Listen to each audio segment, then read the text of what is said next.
This camera is actually working. This camera, I don't know if this is going to save, but my name is Samuel Marcus. I have been missing since March 21st, 2011. Almost 6 years to the day.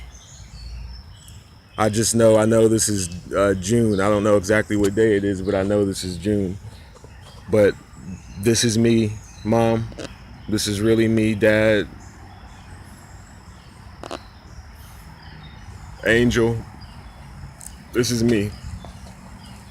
I can't take the tape off my eyes. They have me on some type of medication to where if I'm exposed to any type of light, I instantly go blind, and so I can't see anything. I've been blind for the last month, and then before that, I've been blind for years at a time. For the last 6 years, I've been in a.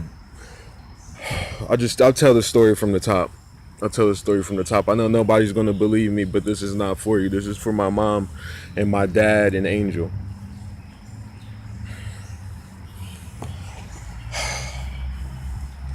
In 2011, I went to an interview for the Trump Towers. I never thought I would meet Trump. It was a cleaning position. It was a janitorial position. I took the job. I went to the, I went there every day, just clean, just regular work. Never saw nothing out of the ordinary. Everything seemed to be legit. About three months into it,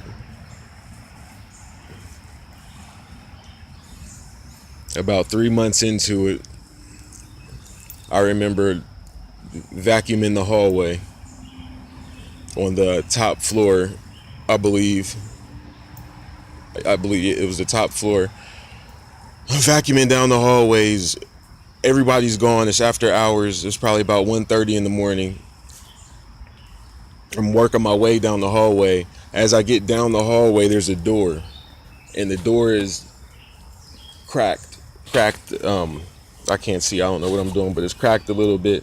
But I can see light emanating from the room as if it was something very, very bright glowing, like on the cartoons, when you see the cartoons when they open the treasure chest and the gold light comes out. That's what it looked like. So me being me, I went. Oh my God! There's been gunshots. I have no idea where I am. Somewhere in Russia.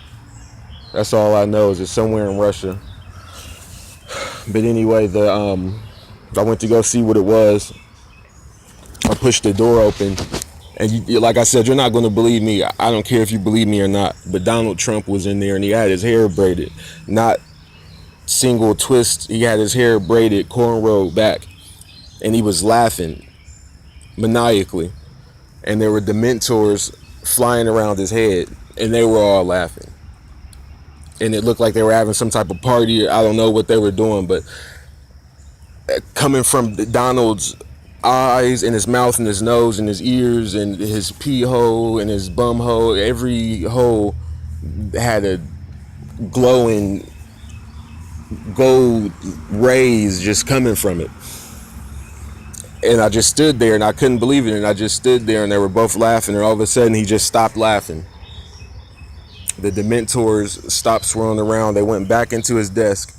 I don't know if they came out of the drawer of his desk or what. And he turned around and he knew I was there. He turned around and he looked at me and he just knew I was there.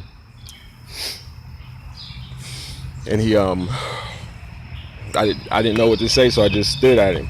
I just stared at him, and just slowly his hair started unraveling from the braids, and it came back into his normal hairdo. And that's why I can tell you his hair is real. People make jokes about him having a toupee.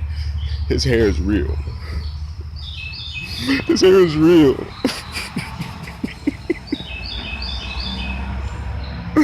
Too real.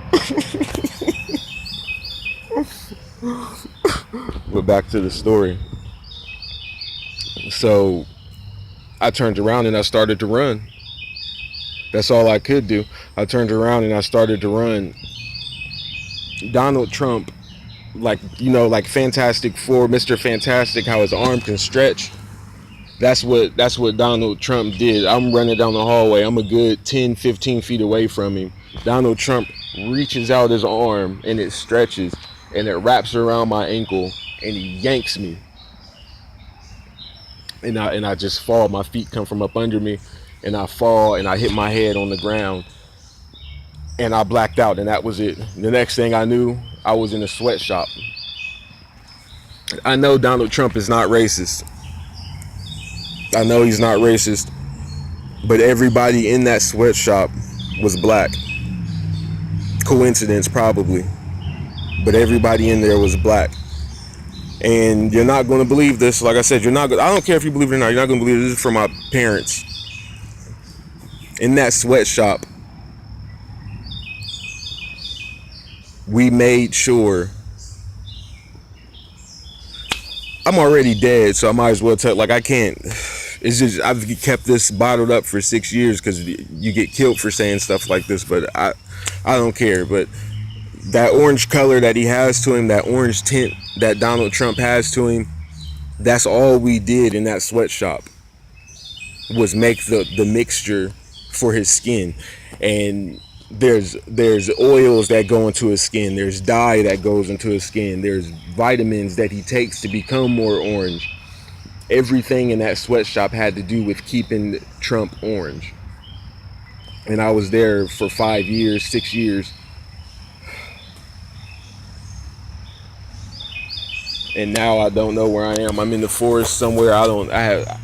They just dropped me off. This is actually a Russian hacker's phone. While they had me in holding, transferring me over here, I swiped the phone somehow. Don't ask how, I don't know, but I just felt around, I felt the phone, I swiped it, and nobody noticed.